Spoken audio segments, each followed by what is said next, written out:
ഒരിക്കൽ കൂടി കർത്താവിൻ്റെ വചനവുമായിട്ട് പ്രിയ ദൈവമക്കളുടെ മുമ്പിൽ നിൽക്കുവാൻ ദൈവം നൽകിയ അവസരത്തിനായി നന്ദി പറയുന്നു. എല്ലാവർക്കും കർത്താവായ യേശുക്രിസ്തുവിൻ്റെ അതിപരിശുദ്ധമായ നാമത്തിൽ എൻ്റെ സ്നേഹവന്ദനത്തെ അറിയിക്കുകയാണ്. ഹല്ലേലൂയ. നമുക്ക് ഇസ്രായേലിനെ കുറിച്ച് നമ്മൾ കേട്ടു, നമുക്ക് ഇസ്രായേലിനെ കുറിച്ച് അറിയാം. ഹല്ലേലൂയ. അപ്പോൾ നമ്മുടെ യാക്കോബ് മുതൽ അബ്രഹാം മുതൽ ദൈവം ഇസ്രായേലിന് വാഗ്ദത്തങ്ങൾ കൊടുത്തിട്ടുണ്ട്. ഹല്ലേലൂയ. അവരെ വലിയ ജാതിയാക്കും, അവർക്ക് നല്ലൊരു ദേശം നൽകും, അവർക്ക് ഒരുപാട് നന്മകൾ തരും. ഹല്ലേലൂയ. അങ്ങനെ കൊടുക്കാൻ ദൈവത്തിന് ഇഷ്ടമായിരുന്നു. ഹല്ലേലൂയ. എങ്കിലും ഇസ്രായേൽ ദൈവത്തിൻ്റെ മുമ്പിൽ നമ്മൾ കേട്ടു, വിഗ്രഹങ്ങളുടെ മുമ്പിൽ പോയി. ഹല്ലേലൂയ. ലോകത്തിൻ്റെ വഴികളിൽ നടന്നു, ലോകജാതികളിലെ അവർക്ക് അനുരൂപരായിട്ട് അവരുടെ ചടങ്ങുകൾ പോലെ, അവരുടെ നടത്തിപ്പ് പോലെ, ഹല്ലേലൂയ, അവരുടെ വഴികളിൽ അവർ നടക്കുവാനും ദൈവത്തിന് അനിഷ്ടമായത് പ്രവർത്തിക്കുവാനും ചിതറിപ്പോവാനും എല്ലാം ഇടയായി തീർന്നു. ഹല്ലേലൂയ. എങ്കിലും ദൈവം പിന്നെയും അവരോട് അവരെ സ്നേഹിച്ചു. അവർ കൂടി വരുവാനായിട്ട് ദൈവം കൃപ കൊടുത്തെങ്കിലും പിന്നെയും എന്ത് ചെയ്തു? ഒന്നും നമുക്ക് അവകാശമില്ലാതിരുന്ന ഈ ജാതികളായിരുന്ന നമുക്ക് ഇസ്രായേലിന് കൊടുത്ത വാഗ്ദത്തം നമുക്ക് ലഭിക്കാനായിട്ട് ഇടയായിത്തീർന്നു. ഹല്ലേലൂയ. അങ്ങനെ കർത്താവായ യേശുക്രിസ്തുവിന്റെ നാമത്തിൽ വിശ്വസിക്കുന്ന നമുക്കും ദൈവത്തിന്റെ വാഗ്ദത്തം പ്രാപിക്കുവാൻ ദൈവത്തിന്റെ മക്കളാകുവാൻ നമുക്ക് അധികാരം കിട്ടി. ഹല്ലേലൂയ. സ്വർഗം നമുക്ക് നോക്കാൻ പോലും യോഗ്യതയില്ലാതിരുന്നിട്ടും നമ്മളെയും ദൈവം കണ്ടു, നമ്മളെ പേർ ചൊല്ലി വിളിച്ചു. ഹല്ലേലൂയ. ദൈവത്തിന്റെ സന്നിധിയിൽ നിൽക്കുവാനായിട്ട് നമുക്ക് കൃപ നൽകി. അതുകൊണ്ട് ഇന്നത്തെ ചിന്ത എല്ലാവരും ധ്യാനത്തോടെ ആയിരിക്കണം. കാരണം വചനത്തിൽ നിന്നല്ലാതെ ഒന്നും എൻ്റെ കയ്യിൽ നിന്ന് ഒന്നും ഇല്ല. ഹല്ലേലൂയ. അതുകൊണ്ട് തന്നെ കാരണം നമ്മൾ പുതിയ നിയമ ഇസ്രായേലിയരാണ്. ഇസ്രായേലിന്റെ സ്വഭാവം തന്നെ പലപ്പോഴും നമ്മളിലൂടെയും കടന്നു വരാറുണ്ട്. ഹല്ലേലൂയ. അതുകൊണ്ട് ഇത് ദൈവത്തെ അറിയുന്നവർക്കല്ല, അറിഞ്ഞവർക്ക് വേണ്ടിയിട്ടുള്ള ചെറിയൊരു ദൂതാണ്. ഹല്ലേലൂയ. നമുക്ക് വായിക്കാം. നമ്മൾ വായിച്ച വചനം തന്നെയാണ് ആവർത്തന പുസ്തകം 28-ാം അധ്യായം അതിന്റെ 64 മുതലാണ്. യഹോവ നിന്നെ ഭൂമിയുടെ ഒരറ്റം മുതൽ മറ്റേ അറ്റം വരെ സർവ്വജാതികളുടെയും ഇടയിൽ ചിതറിക്കും.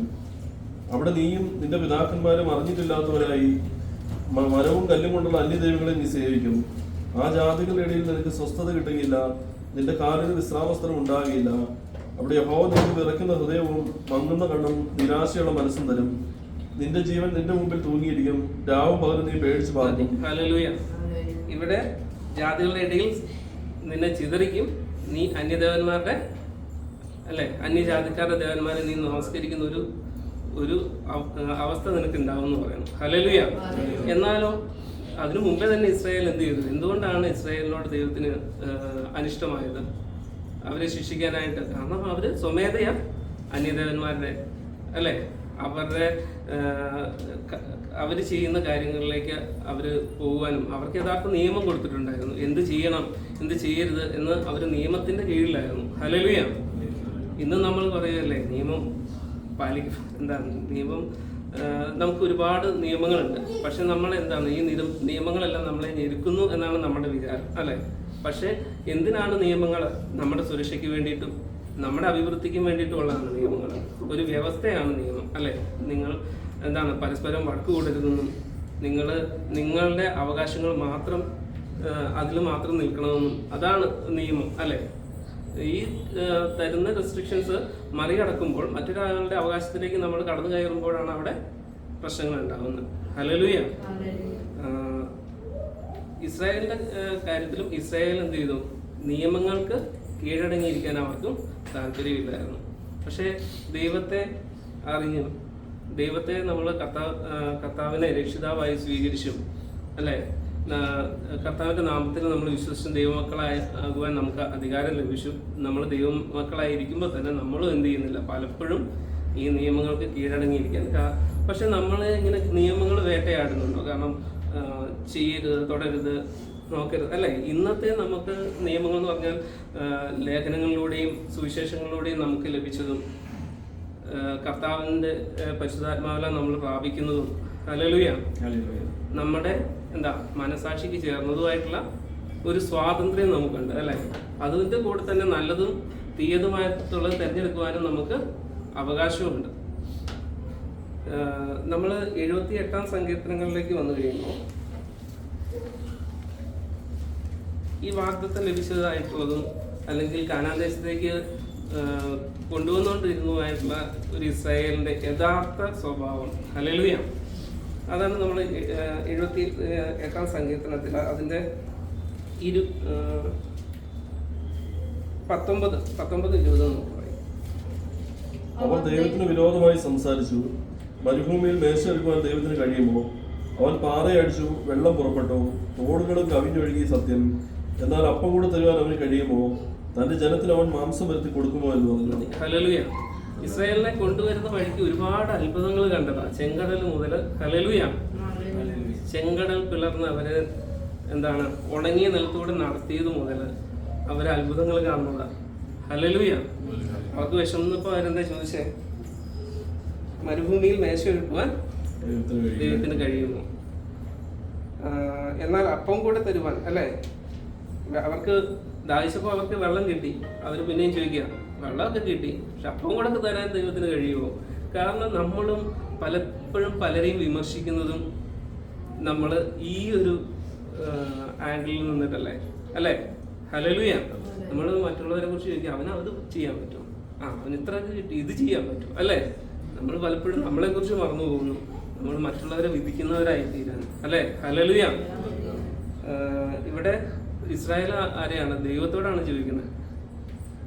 ഇത്ര അത്ഭുതങ്ങളൊക്കെ ചെയ്തു, ഇതും കൂടെ ചെയ്തു തരാൻ നിനക്ക് പറ്റും? വെല്ലുവിളിയാണ്. ഹല്ലേലൂയ. എന്നാൽ ഇസ്രായേൽ എവിടെയാണ് നിൽക്കുന്നത് എന്നുള്ള ചിന്ത മരുഭൂമിയിലാണെന്നും ആശ്രയം ഇല്ല എന്നുള്ളതും ഇസ്രായേൽ മറന്നു പോകുന്നു. നമുക്ക് അതിന്റെ 32 വാക്യം 32-33 വായിക്കാം. ഇതെല്ലാമായിട്ടും അവർ പിന്നെയും പാപം ചെയ്തു. അവന്റെ അത്ഭുത പ്രവൃത്തികളെ വിശ്വസിച്ചതുമില്ല. അതുകൊണ്ട് അവൻ അവരുടെ നാളുകളെ ശ്വാസം പോലെയും അവരുടെ സംവത്സരങ്ങളെ അതിവേഗത്തിലും കഴിയുമാറാക്കി. ഹല്ലേലൂയ. ഒരു നന്ദിയില്ലാത്ത അല്ലെങ്കിൽ ഒരു മോശം സ്വഭാവത്തിലേക്ക് കടന്നുപോയി ഇസ്രായേൽ അല്ലെ. ഹല്ലേലൂയ. അവർ പിന്നെയും പാപം ചെയ്തു. അവൻ അത്രയും നാൾ നടത്തിയ ഇതെല്ലാം ചെയ്യാൻ കഴിയുന്ന ഒരു ദൈവമാണെന്ന് നമുക്ക് വിശ്വസിക്കാൻ, അങ്ങോട്ട് അക്സെപ്റ്റ് ചെയ്യാൻ പറ്റുന്ന ദൈവത്തെ. ഹല്ലേലൂയ. എവിടുന്നാണ് വിളിച്ചുകൊണ്ട് വന്നത്? അവരുടെ നിലവിളി കേട്ടിട്ട് മിസ്രൈമിൽ നിന്ന് വിളിച്ചുകൊണ്ട് വന്നതാണ്. ഹല്ലേലൂയ. നല്ലൊരു ദേശത്തേക്ക് കൊണ്ടുപോകുന്നത്. പക്ഷെ ഈ അന്ധത കണ്ണുകൾക്ക് കാണാൻ കഴിയുന്നത്, ഈ അന്ധതയുള്ള കണ്ണുകൾക്ക് അവരെങ്ങോട്ടാണ് പോകുന്നത് എന്നുള്ളത് കാണാനായിട്ട് കഴിയുന്നില്ല. ഹല്ലേലൂയ. ഇത് ഇസ്രായേലിന്റെ കാര്യം. ഹല്ലേലൂയ. നമ്മൾ പുതിയ നിയമം ഇസ്രായേൽ അല്ലെ. ഹല്ലേലൂയ. അതുകൊണ്ട് നമുക്ക് മത്തായിയുടെ സുവിശേഷം 21-ാം അധ്യായം അതിന്റെ 28 മുതൽ 32 വരെയുള്ള വാക്യങ്ങൾ.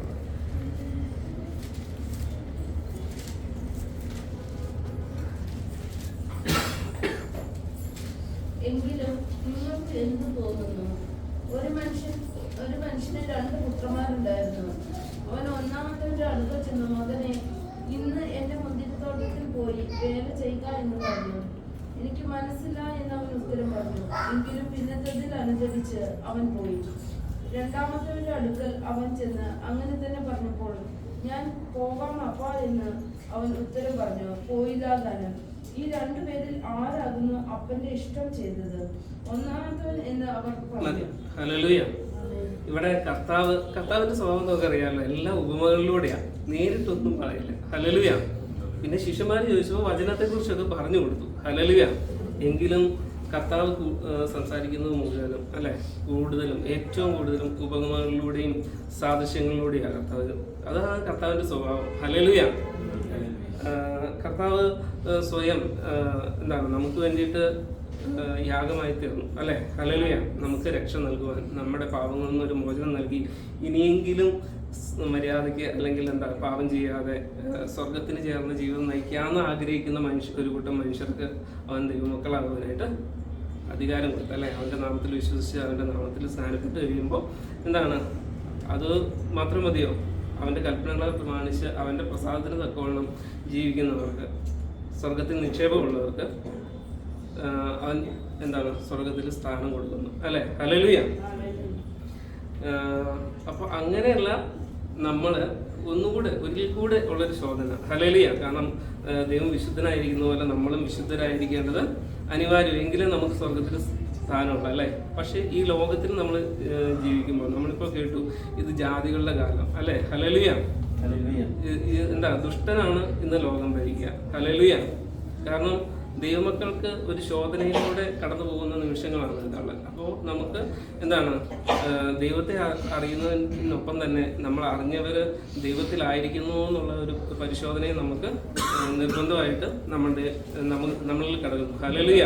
കാരണം അനുദിനം ഒരു പുതുക്ക പ്രാപിക്കുന്ന അവസ്ഥയിലൂടെ കടന്നു പോകണമെന്ന് ദൈവം ആഗ്രഹിക്കുന്നുണ്ട് നമ്മളോട്. ഹല്ലേലൂയ. അതുകൊണ്ട് നമുക്ക് ഇന്ന് ചിന്തിച്ചതെന്ന് വെച്ച് കഴിഞ്ഞാൽ ഇവിടെ ആദ്യത്തെ ഒരു പാർട്ട് അവിടെ എന്ത് പറയുന്നു, 2 പുത്രന്മാരെ വിളിച്ചു അല്ലേ. ഒന്നാമത്തെ അടുത്ത് ചെന്നേച്ച് പറഞ്ഞു, ഇന്ന് എൻ്റെ മുന്തിരിത്തോട്ടത്തിൽ നീ എന്ത് ചെയ്യണം, വേല ചെയ്യണം. അവൻ എന്ത് പറഞ്ഞു, പറ്റത്ത്, എനിക്ക് വേറെ പരിപാടിയുണ്ട്, ഞാൻ പോകത്തില്ലേ. പക്ഷെ പിന്നെ അവൻ ആലോചിച്ചു, അപ്പം പറഞ്ഞതല്ലേ പോയേക്കാം. ഹല്ലേലൂയ. താഴേക്ക് കർത്താവ് അതിന് വിശദീകരിച്ചും തരുന്നുണ്ട് അല്ലേ. അതിന്റെ താഴേക്ക് വായിക്കാമോ? ഈ രണ്ടുപേരിൽ ആരാകുന്നു അപ്പന്റെ ഇഷ്ടം ചെയ്തത്? ഒന്നാമത്തവൻ എന്ന് അവർ പറഞ്ഞു. യേശു അവരോട് പറഞ്ഞത്, ചുങ്കക്കാരും വേശ്യമാരും നിങ്ങൾക്ക് മുമ്പായി ദൈവരാജ്യത്തിൽ കടക്കുന്നുവെന്ന് സത്യമായിട്ട് ഞാൻ നിങ്ങളോട് പറയുന്നു. മതി. ഹല്ലേലൂയ. ആദ്യത്തെ പാട്ട് നമുക്ക് ഇട്ടുകളയാം. കാരണം എന്താ, നമ്മള് ദൈവത്തെ അറിഞ്ഞു, ദൈവത്തിന്റെ സന്നിധിയിൽ കടന്നു വന്നു. മറ്റൊരു കൂട്ടരുണ്ട് നമ്മൾ ഇപ്പോൾ ദുഷിച്ച് കാണുന്നത് അല്ലേ. അവന്മാര് ദുഷ്ടന്മാർ, അവരൊന്നും സ്വർഗത്തിൽ പോവില്ല എന്നൊക്കെ നമ്മൾ പറയുന്ന ആൾക്കാർ ഒരു പക്ഷേ എന്ത് ചെയ്യും, അവരുടെ ബലഹീനതകളെ തിരിച്ചറിഞ്ഞ് അവർ നന്നായി കഴിഞ്ഞാൽ അവർക്ക് സ്വർഗത്തിൽ സ്ഥാനമുണ്ട്. ഹല്ലേലൂയ. അതുകൊണ്ട് അവരെ കുറിച്ച് ദൈവത്തിന് എന്തില്ല, പേടിയില്ല. ഹല്ലേലൂയ. പേടിയുള്ള ആരെ കുറിച്ചാണ്? സ്വന്തം മക്കളായിട്ടുള്ള നമ്മളെ കുറിച്ച്. ഹല്ലേലൂയ. അതിന്റെ താഴേക്ക് വായിച്ചു കഴിഞ്ഞാൽ യോഹന്നാൻ നീതിമാർക്ക് ഉപദേശിച്ചുകൊണ്ട് നിങ്ങളുടെ അടുക്കൽ വന്നു, നിങ്ങൾ അവനെ വിശ്വസിച്ചില്ല. എന്നാൽ ചുങ്കക്കാരും വേശ്യമാരും അവനെ വിശ്വസിച്ചു. അത് കണ്ടിട്ട് നിങ്ങൾ അവനെ വിശ്വസിപ്പാൻ തക്കവണ്ണം പിന്നത്തേതിൽ അനുദവിച്ചില്ല. ഹല്ലേലൂയ. രണ്ടാമത്തത് ദൈവം പറയുന്നത് വെച്ചാൽ എന്താണ്, ദൈവം പറയും നമ്മളോട്, നമ്മൾ പറയും ചെയ്യാം. ഹല്ലേലൂയ. പരീക്ഷന്മാരെ കുറിച്ചാണ്. നമ്മളിപ്പോ പുരോഹിത വർഗം അല്ലെ. ഹല്ലേലൂയ. നമ്മളിന്ന് രാജകീയ പുരോഹിത വർഗമാണ്. പണ്ട് യേശു ഏറ്റവും കൂടുതലും ആട്ടി ഓടിച്ചിരുന്നതും അല്ലെങ്കിൽ ഏറ്റവും എതിർത്ത് നിന്നതും ആരോടായിരുന്നു? കർത്താവ് തൻ്റെ സുവിശേഷ പ്രവർത്തനത്തിന്റെ സമയത്ത്, ഗിരിപ്രഭാഷണ സമയങ്ങളിൽ അല്ലെ, ഏറ്റവും കൂടുതലും കർത്താവ് എതിർത്ത് നിന്നിരുന്നത് ഭൂതം ബാധിച്ചവരോടാണ്, പാപികളോടായിരുന്നു, ദുഷ്ടന്മാരോടായിരുന്നു, പരീക്ഷന്മാരോടായിരുന്നു. പരീക്ഷന്മാരെന്താ, ദൈവത്തോട് ഏറ്റവും അടുത്ത് നിൽക്കുന്നവരെന്ന് സ്വയം അവകാശപ്പെടുന്നവര്. ഇന്ന് നമ്മൾ ആ പരീക്ഷന്മാരുടെ സ്ഥാനത്താണ്. ഹല്ലേലൂയ. ഇന്ന് നമ്മൾ ദൈവത്തിന് വേണ്ടിയിട്ട് യാഗം അർപ്പിക്കുന്നുണ്ട് അല്ലെ. ഹല്ലേലൂയ. പക്ഷെ അത് സ്വീകരിക്കുന്നുണ്ടോ എന്ന് നമ്മൾ ചിന്തിക്കുന്നുണ്ട്. കാരണം ദൈവം പറഞ്ഞേക്കുന്നത് എന്താണ്, എനിക്ക് പ്രസാദമുള്ള യാഗം എന്താ, തകർന്നിരിക്കുന്ന മനസ്സ്. ഹല്ലേലൂയ. നമ്മളൊരു മനസ്സ് തകർന്ന അവസ്ഥയിലാണോ ദൈവത്തിന് മുമ്പിൽ പലപ്പോഴും നിൽക്കാറില്ലേ? നമ്മളെ ആവശ്യങ്ങളുടെ മുമ്പിൽ നിൽക്കുന്നത് അല്ലെ. എനിക്കത് തരണം, എനിക്കിത് തരണം, ഞാൻ അതാണ് ഇതാണ്. ഹല്ലേലൂയ. നമുക്ക് അടുത്തൊരു വാക്യം വായിക്കാം. ഇവിടെ എന്താ വെച്ച് കഴിഞ്ഞാൽ പരീക്ഷന്മാരെ കുറിച്ച് പറയുന്നു. കാരണം പരീക്ഷന്മാരെന്താ, ദൈവത്തോട് ഏറ്റവും അടുത്ത് നിൽക്കും, ദൈവത്തിന് ഇഷ്ടമുള്ളത് ചെയ്യുന്നത്, കയ്യില് മാലിന്യം പറ്റാത്തവർ അല്ലെ. ഹല്ലേലൂയ. അവരോടാണ് എന്ത് ചെയ്തത്, കർത്താവ് ഏറ്റവും കൂടുതലും എതിർത്ത് നിൽക്കുന്നത്. നിങ്ങൾ പുറമെ വെടിപ്പുള്ളവരാണ്, പക്ഷെ നിങ്ങളുടെ ഉള്ളിൽ എന്താണ്, മലിനമാണ് അല്ലെ. ഹല്ലേലൂയ.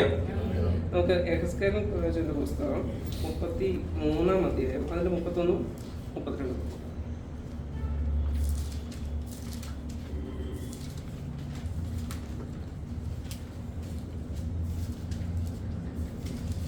സംഘം കൂടി വരുന്നത് പോലെ അവർ നിന്റെ അടുക്കൽ വന്ന് എന്റെ ജനമായിട്ട് നിന്റെ മുമ്പിലിരുന്ന് നിന്റെ വചനങ്ങളെ കേൾക്കുന്നു.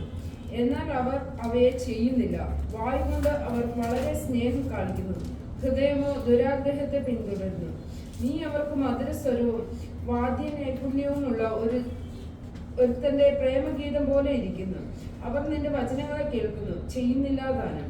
എന്നാൽ ഇത് സംഭവിക്കുമ്പോൾ ഇതാ അത് വരുന്നു, അവർ ഞങ്ങളുടെ ഇടയിൽ ഒരു പ്രവാചകൻ ഉണ്ടായിരുന്നു എന്ന് പറയും. ഹല്ലേലൂയ. നമ്മളും കൂട്ടായ്മയ്ക്ക് വരുമ്പം ഇങ്ങനെ തന്നെയല്ലേ? അത് നമ്മൾ എന്താണ് സംഘമായിട്ട് കൂടി വരുന്നു, അതിൻ്റെ വചനം കേൾക്കുന്നു. ഹല്ലേലൂയ. പക്ഷേ നമുക്കൊരു വ്യത്യാസമുണ്ട്. നമ്മൾ കർത്താവിൻ്റെ വചനം കേട്ട് അത് പ്രമാണിക്കുന്നുവെങ്കിൽ നമുക്ക് എവിടെ നിക്ഷേപം ഉണ്ടാവും? സ്വർഗത്തിൽ, അല്ലേ? ഈ എളിയവനെ കൈക്കൊള്ളുന്നവൻ എന്നെ കൈക്കൊള്ളുന്നു എന്ന് കർത്താവ് പറയുന്നത്. കാരണം കർത്താവിന് ഏറ്റവും ഇഷ്ടം, കർത്താവ് ഏറ്റവും ചേർന്ന് നിൽക്കുന്ന എളിയവരുടെ കൂടെയാണ്. ഹല്ലേലൂയ. അതുകൊണ്ടാണ് കർത്താവ് പറയുന്നത്, അവൻ നിഗളികളോട് എതിർത്ത് നിൽക്കുന്നു, താഴ്മയുള്ളവനോ കൃപ നൽകുന്നു. ഹല്ലേലൂയ. പക്ഷെ നമ്മൾ എന്താണ് ഈവൻ നമ്മുടെ വിശ്വാസത്തിന്റെ കാര്യത്തിൽ പോലും നമ്മൾ നിഗളം കാണിക്കുന്നവരാ, അല്ലേ? മറ്റുള്ളവരാരും വിശ്വാസികളല്ല, ഞാനാണ് ദൈവത്തോട് ഏറ്റവും അടുത്ത് നിൽക്കുന്നത്. ഹല്ലേലൂയ. അങ്ങനത്തെ ചിന്ത നമ്മളിന്ന് മാറണം. നമ്മൾ തമ്മിൽ താഴ്മ ധരിച്ചോളണം. ഹല്ലേലൂയ. കാരണം എന്താണ്, അവിടുന്ന് നമ്മുടെ നിക്ഷേപങ്ങളെല്ലാം കുറഞ്ഞുകൊണ്ടിരിക്കും. ഹല്ലേലൂയ. നമ്മൾ എന്താണ് താഴ്മ ധരിച്ച് മറ്റുള്ളവനെ നമ്മളെക്കാളും ശ്രേഷ്ഠനായിട്ട് എണ്ണാനായിട്ട് നമുക്ക് കഴിയണം. ഹല്ലേലൂയ. കാരണം നമ്മുടെ ബുദ്ധിയുടെ തലം എന്ന് പറയുന്നത് വളരെ ചെറുതാണ്. കാരണം നമ്മൾ പലപ്പോഴും പല കാര്യങ്ങളും നമുക്ക് കാണാൻ കഴിയുന്നില്ല. ഹല്ലേലൂയ. നമ്മൾ കൂടുതലും ചെയ്യുന്നതെന്ന് വെച്ചാൽ നമ്മളുടെ തലത്തിൽ നിന്ന് മറ്റുള്ളവരെ കാണാനായിട്ട് നമ്മൾ ശ്രമിക്കും. നമ്മുടെ കാഴ്ചപ്പാടിൽ മറ്റുള്ളവരെ കാണാനായിട്ട് ശ്രമിക്കും. അതെപ്പോഴും ശരിയായിക്കൊള്ളണമെന്നില്ല. ഹല്ലേലൂയ. ഈ കാഴ്ചപ്പാടുകളിൽ നിന്നുള്ള ഒരു രൂപാന്തരമാണ് നമുക്ക് വചനത്തിൽ നിന്ന് കിട്ടുന്നത്. നമ്മൾ മറ്റുള്ളവര് ലോകത്തെ കാണുന്ന പോലെ അല്ല ഒരു ദൈവമക്കള് ലോകത്തെ കാണുക. ഹല്ലേലൂയ. നമ്മൾ വചനം നമുക്ക് കൂടുതലായിട്ട് നമ്മുടെ ഉള്ളിൽ ക്രിയേറ്റ് ചെയ്യുമ്പോൾ മറ്റു തലങ്ങളിലേക്ക് നമുക്ക് കാണാനായിട്ട് കഴിയും. ഹല്ലേലൂയ. നമുക്ക് ഈ ലോകത്തിലാണ് ആശ്രയമെങ്കിൽ, നമ്മൾ വ്യക്തികളിലാണ് ആശ്രയിക്കുന്നതെങ്കിൽ, നമ്മൾക്കുള്ള സമ്പത്തിലാണ് നമ്മൾ ആശ്രയിക്കുന്നതെങ്കിൽ, നമുക്ക് ഒരിക്കലും എന്ത് ചെയ്യാൻ പറ്റില്ല? സ്വർഗത്തിൽ നിക്ഷേപം ഉണ്ടാകാൻ പറ്റില്ല. നിക്ഷേപമില്ലാതെ സ്വർഗത്തിൽ ചെന്നിട്ട് എന്ത് ചെയ്യാനാ? ഹല്ലേലൂയ. അവിടെ നമുക്ക് എന്താ അവകാശമുള്ളത്? ഹല്ലേലൂയ. നമുക്ക് അവിടെ നിക്ഷേപം വേണം. നമ്മുടെ സമ്പത്ത് നമ്മൾ ഒരുക്കേണ്ടത് സ്വർഗത്തിലാണ്. ഹല്ലേലൂയ. അവിടെ നമുക്ക് നിക്ഷേപം ഇല്ലെങ്കിൽ നമ്മൾ എന്താണ് ഇവിടെ നമ്മൾ അന്യനും പരിദേശികളായിട്ട് ജീവിക്കുകയും അവിടെ നിക്ഷേപം സ്വരൂപിക്കുകയും ചെയ്യണം. പക്ഷെ നമ്മൾ ചെയ്യുന്നത് എന്താ? ഇവിടെ നമ്മൾ നിക്ഷേപിക്കുകയും അവിടെ അന്യനും പരിദേശിയായിട്ട് പോയി കാഴ്ചക്കാരനെ പോലെ നമ്മൾ നിൽക്കേണ്ടി വരും. ഹല്ലേലൂയ. അപ്പൊ നമുക്ക് ആ ഒരു ചിന്തയിൽ നിന്ന് മാറി നമ്മൾ കൂടുതലായിട്ട് ദൈവത്തോട് ചേർന്ന് നിൽക്കുവാൻ. കാരണം എന്താ, മനുഷ്യരിൽ ആശ്രയിക്കുന്നതിനേക്കാൾ യഹോവയിൽ ആശ്രയിക്കുന്നത് നല്ലത്. പ്രഭുക്കന്മാരിൽ ആശ്രയിക്കുന്നതിനേക്കാൾ യഹോവയിൽ ആശ്രയിക്കുന്നത് നല്ലത്. കാരണം എന്താ? ഹല്ലേലൂയ. നമുക്ക് ആരെ നമ്മൾ ആശ്രയിച്ചാലും അതിനൊരു പരിധിയുണ്ട്, അല്ലേ? ചിലപ്പോൾ നമ്മുടെ ഏറ്റവും പ്രധാനപ്പെട്ട ഘട്ടങ്ങളിൽ അവർ നമുക്ക് നമ്മുടെ കൂടെയില്ല, അവരുടെ സാന്നിധ്യം നമുക്ക് ലഭിക്കാതെ വരും. ഹല്ലേലൂയ. അവിടെ നമ്മൾ തകർന്നു പോകും. എങ്കിലും എല്ലാ നാളും ഞാൻ നിങ്ങളോട് കൂടെ ഉണ്ടെന്ന് അരുളി ചെയ്ത കർത്താവിനെ നമ്മൾ ആശ്രയിച്ചാലോ? ഹല്ലേലൂയ. നമ്മുടെ എല്ലാ വഴികളിലും നമ്മളെ നടത്തുവാൻ നമുക്ക് അവൻ ശക്തനാണ്. ഹല്ലേലൂയ. നമുക്ക് അടുത്ത വാക്യം, നമുക്ക് യാക്കോബിന്റെ ലേഖനം അതിന്റെ 1-ാം അധ്യായം അതിന്റെ 22.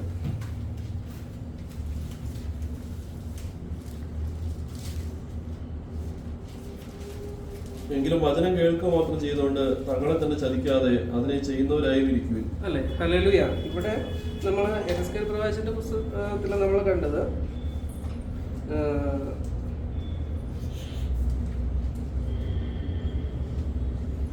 എന്താണ്, അവര് വചനം കേൾക്കുന്നു, എന്നാൽ അവർ അവയെ ചെയ്യുന്നില്ല. വായുകൊണ്ട് അവർ വളരെ സ്നേഹം കാണിക്കുന്നു, ഹൃദയമോ ദുരാഗ്രഹത്തെ പിന്തുടരുന്നു. ഹല്ലേലൂയ. എല്ലാവരോടും സ്നേഹമായിട്ട് സംസാരിക്കുന്നുണ്ട്, എല്ലാവരുമായിട്ട് സ്നേഹമായിട്ട് ഇടപെടുന്നുണ്ട്. പക്ഷെ ഹൃദയം അകന്നിരിക്കുകയാണെങ്കിലോ? ഹല്ലേലൂയ. കാരണം അത് ഫലത്തിൽ പ്രത്യക്ഷമാകും, അല്ലേ? ഹല്ലേലൂയ. ഒരു അവസരത്തിൽ അത് തെളിഞ്ഞു വരും. ഹല്ലേലൂയ. എന്നാൽ നിർവ്യാജമായിട്ട് ചെയ്യുവാണെങ്കിൽ നമുക്ക് പേടിക്കേണ്ട കാര്യമുണ്ടോ? വ്യാജം ചെയ്യുന്നവർക്കാണ് അത് പിടിക്കപ്പെടുമോ എന്നുള്ള പേടിയുള്ളത്. ഹല്ലേലൂയ. എന്നാൽ ആത്മാർത്ഥമായിട്ട് ചെയ്യുന്നവർക്ക് പിന്നെ അതിനെക്കുറിച്ച് ചിന്തിച്ച് നോക്കേണ്ട ആവശ്യമുണ്ടോ? ഞാൻ എൻ്റെ സഹോദരനോട് നീതി ചെയ്തു എന്നെനിക്ക് പ്രതീക്ഷയുണ്ടെങ്കിൽ ഞാൻ പിന്നെ ടെൻഷൻ അടിച്ചിരിക്കുമോ? ഹല്ലേലൂയ. അപ്പം എല്ലാം എന്താണ്, ദൈവത്തിന്റെ കൃപയ്ക്ക് തക്കവണ്ണം ചെയ്യാനായിട്ട് നമുക്ക് കഴിയട്ടെ. ഹല്ലേലൂയ. ഇവിടെയും പറയുന്ന വചനം കേട്ട് തങ്ങളെ തന്നെ ചതിക്കുക. വചനം കേൾക്കുന്നത് നല്ലതാണ്, പക്ഷെ അത് പ്രവർത്തിക്കുന്നില്ലെങ്കിൽ, അല്ലേ? ഹല്ലേലൂയ. വചനം കേട്ടാൽ നമുക്കത് ചെയ്യാനായിട്ട് കഴിയണം. എങ്കിലാണ് നമുക്ക് ദൈവത്തിൻ്റെ പ്രസാദമുള്ളൂ. ഹല്ലേലൂയ. അല്ലെങ്കിൽ നമ്മൾ നമ്മളോട് തന്നെ ചെയ്യുന്ന ചതിയായിരിക്കും. കാരണം എന്താണ്, നമ്മളവിടെ അവിശ്വസ്തരായിട്ട് പാർക്കുക. ഹല്ലേലൂയ. കർത്താവിനോട് വിശ്വാസവഞ്ചന ചെയ്യുക, കർത്താവിനെ സ്വീകരിക്കുകയും കർത്താവിൻ്റെ ഇഷ്ടമനുസരിച്ച് നടക്കും, ഞാൻ കൽപ്പനകളൊക്കെ പ്രമാണിച്ച് നടക്കും എന്നൊക്കെ പറഞ്ഞിട്ട് നമ്മൾ സ്നാനപ്പെട്ടിട്ട് നമ്മൾ പിന്നെയും ജാതീയ സ്വഭാവത്തിലേക്ക് പോയാൽ എന്താ അതിൻ്റെ അർത്ഥം? വിശ്വാസവഞ്ചന. ഹല്ലേലൂയ. ഹല്ലേലൂയ. നമുക്ക് യാക്കോബ് അതിന്റെ 23-24 വാക്യം. ഒരുത്തൻ വചനം കേൾക്കുന്നവനെങ്കിലും ചെയ്യാത്തവനായിരുന്നാൽ അവൻ തന്റെ സ്വാഭാവികമായി കണ്ണാടിയിൽ നോക്കുന്നവരോട് തുല്യൻ. അവൻ തന്നെത്താൻ കണ്ടു പുറപ്പെട്ട് താൻ ഇന്ന രൂപമായിരുന്നു എന്ന് ഉടനെ മറന്നു പോകുന്നു. സ്വാതന്ത്ര്യത്തിന് തെളിഞ്ഞ ന്യായപ്രമാണം ഉറ്റുനോക്കി അതിൽ നിലനിൽക്കുന്നവരോ കേട്ട് മറക്കുന്നവനല്ല, പ്രവൃത്തി ചെയ്യുന്നവനായി താൻ ചെയ്യുന്നതിൽ ഭാഗ്യവാനാകും. ഹല്ലേലൂയ. ഇങ്ങനൊരു ഭാഗ്യത്തിന്റെ അവസ്ഥയിലേക്ക് നമുക്ക് കടന്നു വരണം. ഹല്ലേലൂയ.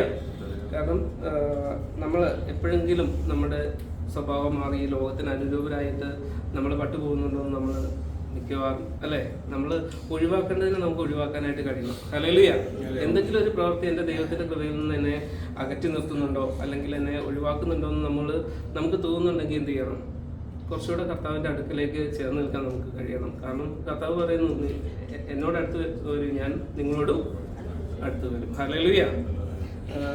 നമ്മൾ എന്താണ് അതിൽ വരുന്ന നഷ്ടങ്ങൾ നമ്മൾ ലാഭമായിട്ടാണ്. ഹല്ലേലൂയ. നമ്മൾ ഒരു കൂട്ടുകൂടി ടൂർ പോകുന്നു, പക്ഷെ നമുക്കത് യോജിച്ച ഒരു ട്രിപ്പല്ല എന്നുണ്ടെന്നുണ്ടെങ്കിൽ നമ്മൾ എന്ത് ചെയ്യണം? അത് നമുക്ക് ഒഴിവാകണം. ഹല്ലേലൂയ. നമുക്കത് വരുന്ന നഷ്ടം നമ്മൾ ലാഭമായിട്ടാണ്, നമുക്ക് സ്വർഗത്തിൽ നിക്ഷേപം ഉണ്ടാവും. ഹല്ലേലൂയ. അല്ലെങ്കിൽ എന്ത് ചെയ്യും? നമ്മൾ സ്വർഗത്തിൽ കെട്ടിയത് ഓരോന്നായിട്ട് അഴിഞ്ഞു തുടങ്ങും. ഹല്ലേലൂയ. പിന്നെ നമ്മുടെ ക്രിസ്തീയ ജീവിതം എന്ന് പറഞ്ഞാൽ ഭയങ്കര സന്തോഷത്തിന്റെ ജീവിതമാണ്. കാരണം നമ്മൾ എന്താണ് വിശ്വാസത്തിൽ വന്നു കഴിഞ്ഞാലും ഹല്ലേലൂയ നമ്മൾ ശരിക്കും നമ്മൾ ചിന്തിക്കുന്ന ഒരു സ്വാതന്ത്ര്യത്തിൽ നിന്ന് മാറി ദൈവം തരുന്ന സ്വാതന്ത്ര്യം മറ്റൊന്നും അല്ലേ. ഹല്ലേലൂയ. എൻ്റെ സമാധാനം ഞാൻ നിങ്ങൾക്ക് വെച്ചേച്ച് പോകുന്നു എന്ന് പറഞ്ഞാൽ രണ്ട് സമാധാനം ഉണ്ടെന്ന് നമുക്ക് മനസ്സിലാവും അല്ലേ. കാരണം ഒന്ന് ലോകം തരുന്ന സമാധാനം, ഒന്ന് കർത്താവ് തരുന്ന സമാധാനം. എന്താണ് ആ സ്വാതന്ത്ര്യത്തിന്റെ വ്യത്യാസം? ലോകത്തിൽ കഷ്ടമുണ്ട്. ഹല്ലേലൂയ. പക്ഷെ നമ്മൾ എന്ത് ചെയ്യാൻ പാടില്ല? നമ്മൾ ഭാവിക്കേണ്ടതിന് മീതെ ഭാവിച്ചു തരാൻ പാടില്ല. നമ്മുടെ റോമരുടെ ലേഖനത്തിൽ പറയുന്നത് പോലെ ഹല്ലേലൂയ. അവനവന് എന്താണ് നൽകിയിരിക്കുന്നതിന് തക്കവണ്ണം, നൽകിയ കൃപയ്ക്ക് തക്കവണ്ണം നമുക്ക് ജീവിക്കാനായിട്ട് നമുക്ക് കഴിയണം. ഹല്ലേലൂയ. നമുക്ക് 1 പത്രോസ് 5:10 വായിക്കും. എന്നാൽ അല്പകാലത്തേക്ക് കഷ്ടം സഹിക്കുന്ന നിങ്ങളെ ക്രിസ്തുവിൽ തന്റെ നിത്യ തേജസ്സിനെ വിളിച്ചിരിക്കുന്ന സർവകൃപാലുവായ ദൈവം തന്നെ യഥാസ്ഥാനപ്പെടുത്തി ഉറപ്പിച്ച് ശക്തീകരിക്കും. അല്ലെ, നമ്മൾ ചില കാര്യങ്ങൾ നമ്മൾ എന്ത് ചെയ്യാം? കർത്താവിന്റെ കൃപയിൽ നിന്ന് നമ്മൾ വിട്ടുപോകാതിരിക്കാനായിട്ട് ചില കാര്യങ്ങൾ നമ്മൾ ഒഴിവാക്കുക. ഹല്ലേലൂയ. നമ്മൾ ഈ സമയം വേർതിരിച്ച് കർത്താവിന്റെ സന്നിധിയിൽ ഇരുന്ന് വചനം കേൾക്കുന്നതും അതിന്റെ ഭാഗം അല്ലേ. ഹല്ലേലൂയ. അതുകൊണ്ട് എന്ത് ചെയ്യുന്നില്ല? നമ്മൾ ആവശ്യമില്ലാത്ത കാര്യങ്ങളിൽ പോയി ചാടി അല്ലേ. ഹല്ലേലൂയ. നമുക്ക് ഈ സമയം എന്തെല്ലാം കാര്യങ്ങൾ ചെയ്യാമായിരുന്നു? TV കാണാമായിരുന്നു, സിനിമ കാണാമായിരുന്നു. ഹല്ലേലൂയ. നമ്മൾ എന്താണ് കർത്താവിന്റെ സന്നിധിയിലിരുന്ന് വചനം കേൾക്കുകയും ഹല്ലേലൂയ നമ്മളെ തന്നെ ശോധന ചെയ്യുകയും ചെയ്യുന്നു. കാരണം കർത്താവ് പറയുന്ന സങ്കീർത്തനങ്ങളാലും സ്തുതികളാലും ആത്മീയ ഗീതങ്ങളാലും തമ്മിൽ പഠിപ്പിക്കണം, ബുദ്ധി ഉപദേശിക്കണം അല്ലെ. ഹൃദയങ്ങളെ ദൈവത്തിന് പാടണം. ഹല്ലേലൂയ. ഈ തമ്മിൽ ഉപദേശിക്കുന്നതും തമ്മിൽ സംസാരിക്കുന്നതും ഒക്കെ എന്തിനാ? ഹല്ലേലൂയ. ആത്മീയ വർദ്ധനയ്ക്ക് വേണ്ടിയിട്ട്. ഹല്ലേലൂയ. കാരണം അതൊരു സന്തോഷമുള്ളൊരു പ്രസംഗം ആയിരിക്കില്ല. ഹല്ലേലൂയ. ഭയങ്കര ആഹ്ലാദം തരുന്നൊരു പ്രസംഗം ആയിരിക്കില്ല. പക്ഷെ നമുക്ക് എന്ത് ചെയ്യാം? സ്വർഗീയ സന്തോഷം നമുക്കത് തരും. ഹല്ലേലൂയ. കാരണം നമ്മൾ എത്രത്തോളം പുതുക്കം പ്രാപിച്ച്, എത്രത്തോളം എന്താണ് ദൈവത്തിന്റെ കൃപ പ്രാപിച്ച് ദൈവത്തിന്റെ സന്നിധിയിൽ ഇരിക്കാവോ? ഹല്ലേലൂയ. അത്രത്തോളം ദൈവം നമ്മളോട് അടുത്തിരിക്കും. ഹല്ലേലൂയ. അത്രത്തോളം ദൈവിക സമാധാനം നമുക്ക് ലഭിക്കും. ഹല്ലേലൂയ. നമുക്ക് 1 പത്രോസ് അതിന്റെ തന്നെ 1:6 വായിക്കാം. അതിൽ നിങ്ങൾ ഇപ്പോൾ അല്പനേരത്തേക്ക് നാനാ പരീക്ഷകളാൽ ദുഃഖിച്ചിരിക്കേണ്ടി വന്നാലും ആനന്ദിക്കുന്നു. അഴിഞ്ഞു പോകുന്നതും തീയിൽ ശോധന കഴിക്കുന്നതുമായ പൊന്നിനേക്കാൾ നിങ്ങളുടെ വിശ്വാസത്തിന് പരിശോധന വിലയേറിയത് എന്ന് യേശു ക്രിസ്തുവിന്റെ പ്രത്യക്ഷതയും പുകഴ്ചയ്ക്കും തേജസ്സിനും മാനത്തിനുമായി കാണുവാൻ അങ്ങനെ ഇടവരും. ഹല്ലേലൂയ. ഇവിടെ നമ്മൾ എന്തിനാണ് കഷ്ടം സഹിക്കുന്നത്? എന്തിനാണ് പ്രയാസങ്ങളിലൂടെ നമ്മൾ കടന്നു പോകുന്നത്? ഹല്ലേലൂയ. എന്നാൽ ക്രിസ്തീയ ജീവിതം അങ്ങേയറ്റം പ്രയാസവും കഷ്ടതയും നിറഞ്ഞതാണോ? അല്ല. ഹല്ലേലൂയ. നമ്മൾ എന്ത് ചെയ്യുക? നമ്മൾ ഈ ലോകത്തിന്റെ കാഴ്ചപ്പാടിൽ നമ്മൾ ലോകത്തെ നോക്കുമ്പോൾ നമുക്ക് സങ്കടം വരും. പക്ഷേ ഹല്ലേലൂയ. കാരണം എന്താ? അവർ ചെയ്യുന്ന പോലെ എല്ലാത്തിലും നമുക്ക് പങ്കെടുക്കാനും അല്ലെങ്കിൽ എല്ലാ കാര്യങ്ങളും ചെയ്യാനും നമുക്ക് പറ്റത്തില്ല. പക്ഷെ അതാണ് നമ്മുടെ ആത്മീയ സന്തോഷമെങ്കിൽ നമ്മൾ എന്ത് ചെയ്യുക? ഇതിന് യോഗ്യരല്ല. കാരണം എന്താ? നമ്മൾ നന്മയുള്ളവരായി, കരുണയുള്ളവരായി അല്ലേ, വിശുദ്ധിയുള്ളവരായിട്ട് ജീവിക്കാനായിട്ടാണ് ദൈവം നമ്മളെ വേർതിരിച്ചത്. ഹല്ലേലൂയ. ഈ ലോകത്തിന് അനുസരിച്ച് അടിച്ചു പൊളിച്ച് നടക്കുന്നതിന് മറ്റുള്ളവർ അല്ലേ, നമുക്ക് കൂടുതലും ഈ ലോകത്തിലേക്ക് നോക്കിക്കഴിഞ്ഞാൽ ഏറ്റവും കൂടുതൽ സന്തോഷം എവിടെയാണ് കിട്ടുന്നത്?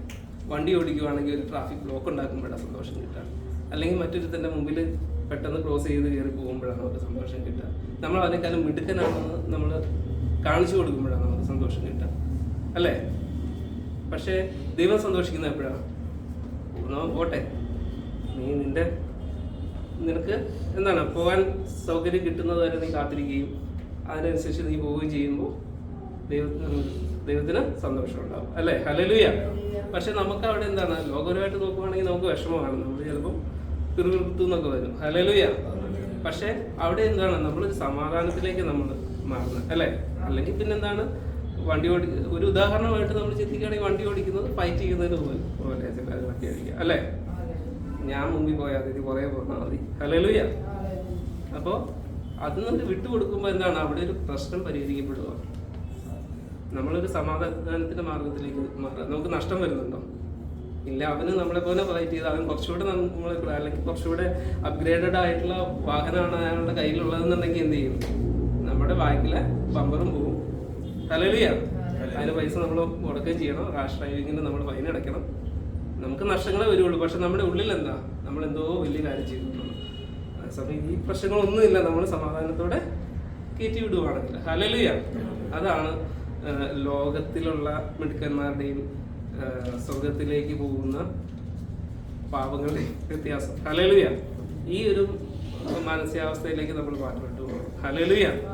കാരണം നമ്മൾ മത്സരബുദ്ധികളായത്, കാരണം ഇസ്രായേൽ മത്സരബുദ്ധിയായിരുന്നു. ഹല്ലേലൂയ. അതുകൊണ്ട് എന്ത് ചെയ്യുന്നില്ല, അതിലധികം പേരിലും ദൈവം പ്രസാദിച്ചില്ല. പലരും എന്ത് ചെയ്തു, പോകുന്ന വഴി തന്നെ പട്ടുപോയി. അത് സത്യത്തിന് പറയുന്നത് എന്താ, നീ വഴിയിൽ വെച്ച് നശിച്ചു പോകാതിരിക്കാൻ വഴിയിൽ വെച്ച് നശിച്ചു പോകാൻ പാടില്ല. ഹല്ലേലൂയ. നമുക്ക് ഒന്നിനും 2 വാക്യം കൂടെ വായിക്കാം. അതിന് തന്നെ 2-ാം അധ്യായം, അതിന്റെ 1-ാം അധ്യായത്തിൽ തന്നെ 14-ാം വാക്യത്തിലേക്ക് നിങ്ങളുടെ മനസ്സുറപ്പിച്ച് നർമ്മദരായി യേശുക്രിസ്തുവിന്റെ പ്രത്യക്ഷതയെങ്കിൽ നിങ്ങൾക്ക് വരുവാനുള്ള കൃപയിൽ പൂർണ്ണ വ്യത്യാസം വെച്ചുകൊള്ളുവിൻ. പണ്ട് നിങ്ങളുടെ അജ്ഞാന കാലത്ത് ഉണ്ടായിരുന്ന മോഹങ്ങളെ മാതൃകയാക്കാതെ നിങ്ങളെ വിളിച്ച വിശുദ്ധന് ഒത്തവണ്ണം അനുസരണമുള്ള മക്കളായി എല്ലാ നടപ്പിനും വിശുദ്ധരാകുവേൻ. ഞാൻ വിശുദ്ധനാക്കിയാൽ നിങ്ങൾ വിശുദ്ധരായിരിപ്പിൻ എന്ന് എഴുതിയിരിക്കുന്നുണ്ട്. ഹല്ലേലൂയ.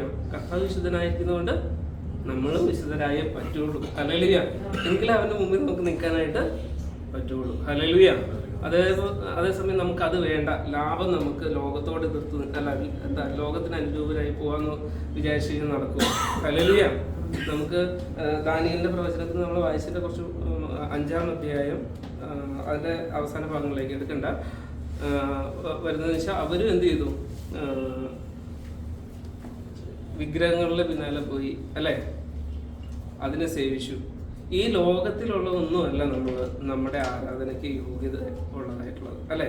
കാരണം ഈ ലോകത്തിൽ എന്താണ് പ്രശ്നങ്ങളുണ്ടാവും, ഈ ലോകവും അതിനുള്ള എല്ലാം ഒഴിഞ്ഞു പോകും, അല്ലേ? ഈ ലോകം എല്ലാം മാറ്റപ്പെട്ടു പോകുന്നതാണ്. പക്ഷെ മാറ്റമില്ലാതെ നിൽക്കുന്നത് നമ്മുടെ ഉള്ളിലാണ് വസിക്കുന്നത്. ഹല്ലേലൂയ. നിങ്ങളുടെ ശരീരം നിങ്ങളുടെ മന്ദിരമെന്നും അല്ല, ദൈവത്തിന്റെ മന്ദിരമാകുന്നു നിങ്ങളുടെ ശരീരമെന്നും ദൈവത്തിന്റെ ആത്മാവ് നിങ്ങൾ വസിക്കുന്നുവെന്നും നിങ്ങൾ അറിയുന്നില്ലയോ, അല്ലേ? ഹല്ലേലൂയ. നമ്മുടെ ഉള്ളിൽ നമ്മൾ എവിടെയും ആശ്രയിക്കാനായിട്ട് ഓടിപ്പോകേണ്ട കാര്യമില്ല. അല്പസമയം മുറി അടച്ചിരുന്ന് നമ്മളിലേക്ക് തന്നെ നോക്കിയാൽ, ഹല്ലേലൂയ, നമ്മുടെ ഹൃദയത്തിൽ ദൈവത്തെ വസിക്കാൻ കഴിഞ്ഞാൽ, അതിനായിട്ട് നമ്മുടെ ഹൃദയത്തെ ഒരുക്കി കഴിഞ്ഞാൽ നമ്മുടെ ഉള്ളിൽ വന്ന് നമ്മളോട് പ്രസാദിക്കുന്നതാണ് നമ്മുടെ ദൈവം, അല്ലേ? ഹല്ലേലൂയ. അതിന് വേറെ എവിടെയും നമ്മൾ ഓടിപ്പോകേണ്ട ആവശ്യമില്ല. ഏത് ആപത്ത് ഘട്ടത്തിലും എന്ത് ചെയ്യാം, നമ്മൾ തീർന്നു പോയി എന്ന് ചിന്തിക്കുന്ന സമയത്തും നമ്മൾ നമ്മുടെ ഉള്ളിലേക്ക് തന്നെ നമ്മൾ നോക്കിക്കഴിഞ്ഞാൽ, അല്ലെങ്കിൽ ദൈവത്തിന് അവിടെ ഒരു സ്ഥലം നമ്മൾ ഒരുക്കി കഴിഞ്ഞാൽ നമുക്ക് നമ്മുടെ ഉള്ളിലേക്ക് തന്നെ ദൈവത്തെ കാണാൻ കഴിയും, അല്ലേ? ഹല്ലേലൂയ. അങ്ങനെ ഇവിടെ നമ്മൾ 6-ാം വാക്യത്തിൽ നമ്മൾ വായിക്കുന്നതെന്ന് വെച്ച് കഴിഞ്ഞാലും എന്താണ്, അഴിഞ്ഞു പോകുന്നതും തീയിൽ ശോധന കഴിക്കുന്നതുമായ പൊന്നിനേക്കാൾ നിങ്ങളുടെ വിശ്വാസത്തിന്റെ പരിശോധന വിലയേറിയത്. ഹല്ലേലൂയ. യേശുക്രിസ്തുവിന്റെ പ്രത്യക്ഷതയിൽ പുകഴ്ചയ്ക്കും തേജസ്സിനും മാനത്തിനുമായി. കാരണം കർത്താവ് വരുമ്പോൾ എന്താണ്, നമുക്ക് പുകഴ്ച ലഭിക്കാൻ, നമുക്ക് കർത്താവിന്റെ തേജസ് ലഭിക്കാൻ, നമ്മൾ മാനിക്കപ്പെടുക അല്ലെ. ഇയ്യോബിനെ മാനിച്ചൊരു ദൈവത്തെ നമ്മൾ ആരാധിക്കുന്നത്. ഹല്ലേലൂയ. ഇയ്യോബ് നല്ലത് ചെയ്തപ്പോൾ അല്ലെ, ഇയ്യോബ് സഹോദരങ്ങൾക്ക് വേണ്ടിയിട്ടും പ്രാർത്ഥിച്ചപ്പോൾ ഇയ്യോബിനെ മാനിച്ചു അല്ലെ. ഇയ്യോബിന് കഷ്ടത വന്നപ്പോഴും കർത്താവിന്റെ വചനം പറയുന്നു, അവൻ നാവുകൊണ്ട് പാപം ചെയ്യാനായിട്ട് അവൻ മുതിർന്നില്ല. ഹല്ലേലൂയ. ഹല്ലേലൂയ. നമ്മളൊരു കഷ്ടപ്പാട് വരുമ്പോൾ നമ്മൾ കുറുകും, നമ്മളൊരു കഷ്ടപ്പാട് വരുമ്പോൾ നമ്മൾ മറ്റുള്ളവരെ കുറ്റം പറയും, മറ്റു സഹോദരൻ നമ്മളോട് തെറ്റ് ചെയ്യുമ്പോൾ നമ്മൾ അവനെ പഴിക്കും. ഹല്ലേലൂയ. എങ്കിലും ഇയ്യോബ് എന്ത് ചെയ്തില്ല? ഇയ്യോബിനെ കുറിച്ച് ദൈവം സാക്ഷ്യം പറഞ്ഞില്ലേ, അവൻ നിഷ്കളങ്കനായിട്ട് എന്റെ മുമ്പാകെ നടന്നു. ഹല്ലേലൂയ. എന്റെ കൽപ്പനകളെ അവൻ പ്രമാണിച്ചു. ആ ഒരു സാക്ഷ്യം നമ്മളോടും പറയാനായിട്ട് കഴിയണം. കർത്താവിന്റെ പ്രത്യക്ഷതയെങ്കിൽ കർത്താവ് വരുമ്പോൾ ഹല്ലേലൂയ നമ്മളെ മാനിക്കുന്ന ഒരു ദിവസം. ഹല്ലേലൂയ. നമ്മളെ ഈ ലോകക്കാരെല്ലാം ദുഷിച്ചാലും നമ്മളെ മാനിക്കുന്ന ഒരു ദിവസം അന്ന് നമുക്കുണ്ടെന്നുള്ള ആ ഒരു ബോധ്യം നമുക്ക് ഉണ്ടാവണം. ആ ബോധ്യം നമ്മൾ ഒരിക്കലും എന്ത് ചെയ്യാൻ പാടില്ല, നഷ്ടപ്പെടുത്തി കളയാനായിട്ട് പാടില്ല. ഹല്ലേലൂയ. ഇനിയും ഒരുപാടുണ്ട്. 1 പത്രോസ് 5:5, 6, 7, 10 വാക്യങ്ങളിലൊക്കെ. ഹല്ലേലൂയ. ഇടയവരെ മൂപ്പന്മാർക്ക് കീഴടങ്ങുവിൻ, എല്ലാവരും തമ്മിൽ തമ്മിൽ കീഴടങ്ങി താഴ്മ ധരിച്ചുകൊള്ളുവിൻ. ദൈവം നിങ്ങളോട് എതിർത്ത് നിൽക്കുന്നു, താഴ്മയുള്ളവർക്ക് കൃപ നൽകുന്നു. അതുകൊണ്ട് അവൻ തക്ക സമയത്ത് നിങ്ങളെ ഉയർത്തുവാൻ ദൈവത്തിന്റെ ബലമുള്ള കൈക്കീഴിൽ മതി. ഹല്ലേലൂയ. അതുകൊണ്ട് തക്ക സമയത്ത് നമുക്ക് അനുഗ്രഹം കിട്ടും. ഹല്ലേലൂയ. നമുക്ക് എപ്പോ വേണോ, കാരണം ലാസർ മരിച്ച് 4-5 ദിവസം കഴിഞ്ഞപ്പോഴല്ലേ ഹല്ലേലൂയ ലാസർ മരിച്ച അവന്റെ ശരീരം ജീർണിച്ച അവസ്ഥയിലാണ് കർത്താവ് പോയി അവന് ജീവൻ നൽകി വിളിച്ചത്. ഹല്ലേലൂയ. നമ്മുടെ സമയമൊന്നുമല്ല, നമ്മൾ ചിന്തിക്കുന്ന സമയമല്ല. ഹല്ലേലൂയ. തക്ക സമയം, കൃത്യമായ സമയത്ത് ദൈവം അനുഗ്രഹിക്കും. പക്ഷെ എന്ത് ചെയ്യണം? നിഗളിച്ച് നിൽക്കണം. നമ്മൾ മറ്റുള്ള ഞാനാണ് മിടുക്കൻ, നിങ്ങൾ പഠിച്ചതും വായിച്ചതും ഒന്നുമല്ല. ഹല്ലേലൂയ. ആ ഒരു അവസ്ഥയല്ല. ഹല്ലേലൂയ. നമ്മൾ മറ്റുള്ളവരെ നമ്മളെക്കാൾ ശ്രേഷ്ഠന്മാരാണ്. ഹല്ലേലൂയ.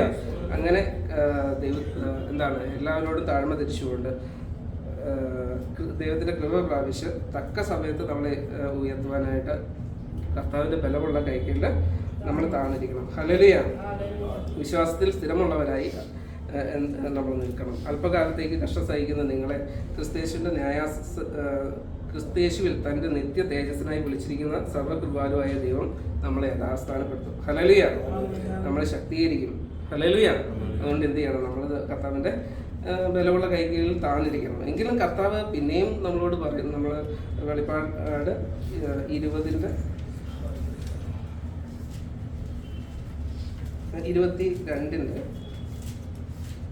10 വാക്യം 11 മുതൽ വെളിപ്പാട് 22:11 മുതൽ. അനീതി ചെയ്യുന്നവർ ഇനിയും അനീതി ചെയ്യട്ടെ, അഴുക്കുള്ളവൻ ഇനിയും അഴുക്കാകട്ടെ, നീതിമാൻ ഇനിയും നീതി ചെയ്യട്ടെ, വിശുദ്ധൻ ഇനിയും തന്നെ വിശുദ്ധീകരിക്കട്ടെ. ഇതാ ഞാൻ വേഗം വരുന്നു, ഓരോരുത്തരും അവനവന്റെ പ്രവൃത്തിക്ക് തക്കവണ്ണം കൊടുക്കാൻ പ്രതിഫലം എന്റെ പക്കലുണ്ട്. ഹല്ലേലൂയ. കർത്താവ് ഏറ്റവും അവസാനം പറയാ അല്ലെ, കർത്താവിനെ കുറിച്ചെല്ലാം അല്ലെ, യോഹന്നാന് വെളിപ്പെടുത്തി കൊടുത്ത് വരുവാനുള്ളതിനെ കുറിച്ചെല്ലാം ഒരു വെളിപ്പാട് കൊടുത്തു കഴിഞ്ഞാൽ കർത്താവ് പിന്നെയും പറയുന്നുണ്ട്. കർത്താവ് എപ്പോഴും ഏറ്റവും ലാസ്റ്റ് പറയുന്നത് നിങ്ങളുടെ ഇഷ്ടം പോലെ ചെയ്തു അല്ലെ. ഹല്ലേലൂയ. അഴുക്കുള്ളവൻ പിന്നെ അഴുക്കായിക്കൊണ്ടിരുന്നു. നല്ല വിശുദ്ധിയിൽ ജീവിക്കാൻ താല്പര്യമുള്ള വിശുദ്ധിയോടെ ജീവിച്ചു. ഹല്ലേലൂയ. ആരായിക്കോട്ടെ, അഴുക്ക് ചെയ്യുന്നവരായിക്കോട്ടെ, നല്ലത് ചെയ്യുന്നവരായിക്കോട്ടെ. ഹല്ലേലൂയ. നീതിമാൻ ഇനിയും നീതി ചെയ്യട്ടെ, വിശുദ്ധൻ ഇനിയും വിശദീകരിക്കട്ടെ.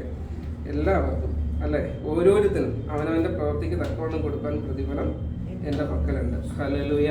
കാരണം നമ്മുടെ എല്ലാം പ്രവൃത്തികൾക്ക് കൃത്യമായ പ്രതിഫലം കർത്താവിന്റെ സന്നിധിയിലുണ്ട്. ഹല്ലേലൂയ. അതുകൊണ്ട് അവനവൻ ജീവിച്ചിരിക്കുമ്പോൾ ചെയ്യുന്ന നല്ലതാകലും ഏതാകലും എന്താണ്? ഹല്ലേലൂയ.